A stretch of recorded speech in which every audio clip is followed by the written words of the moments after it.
சமீபத்தில் ஒரு வீடியோ பார்த்தேங்க. ஒரு பொண்ணு ப்ரெக்னெண்ட்டாக இருக்குது. அவங்க ஒரு ஃபோட்டோ ஷூட் எடுக்கிறாங்க. அந்த ஃபோட்டோ ஷூட்டில் அது வயிறு மட்டும் தெரிகிற மாதிரியான ஒரு உடை. அது வயிறை காட்டிட்டு ஒரு ஃபோட்டோ எடுக்குது. கூடவே கணவன் நிற்கிறான். இது ஏன் இந்த மாதிரி பண்ணுறாங்க? தாய்மைங்கிறது எவ்வளவு அழகானது தெரியுமா? இன்றைக்கு கூட அந்த தாய்மை நமக்கு கிடைக்கலையேன்னு ஏங்கிக்கிட்டு இருக்கிற பெண்கள் நிறைய பேர் இருக்கிறாங்க. இயல்பா தாய்மை அடைய முடியாத ஒரு சூழல் நிலவிக்கிட்டு இருக்கு. ஏதோ கடவுளுடைய ஒரு பெரிய கருணையில உங்களுக்குலாம் அந்த வாய்ப்பு கிடைச்சிருக்கு. அப்போ அதை எப்படி பொத்தி பொத்தி பொத்தி பாதுகாக்கணும்?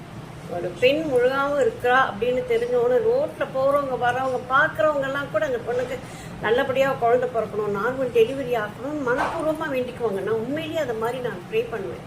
ஆனா இவங்களெல்லாம் பார்த்தாக்கா அவ்வளோ ஒரு கோபம் வருது. ஆனா மனசார திட்ட முடியல. ஐயோ அந்த பொண்ணு முழாம இருக்குது அப்படின்னு சொல்லி. ஆனா நீங்க உள்ள போயிட்டு அந்த கமெண்ட்ஸ்லாம் இருக்கும் பாருங்க, அதை பார்த்தீங்கன்னா அப்படி கழுவி கழுவி கழுவி கழுவி ஊத்துறாங்க. அவ்வளோ பேர் திட்டுறாங்க. இத்தனை சாபத்தை வாங்கணுமா? என்னதான் உங்களுக்கு கேடுன்னு எனக்கு தெரியலையே. ஒரு அழகான ஒரு விஷயத்தை இப்படி அசிங்கமாக்கி பல பேருடைய வாயில விழுந்து புறப்படணுமா? அது அந்த குழந்தைக்கு எவ்வளவு பெரிய பாதிப்பை உண்டாக்கும். இதெல்லாம் தவறு அப்படிங்கறத நீங்க எப்ப புரிஞ்சுக்குவீங்க? Photo shoot எடுக்கிறவனுங்களை உதைக்கணும். இந்த மாதிரிலாம் வந்தீங்கன்னா போட்டோ எடுக்க முடியாது போங்கன்னு சொல்லிட்டு தரத்தி விடாம இவனுங்களுக்கு அது காசு.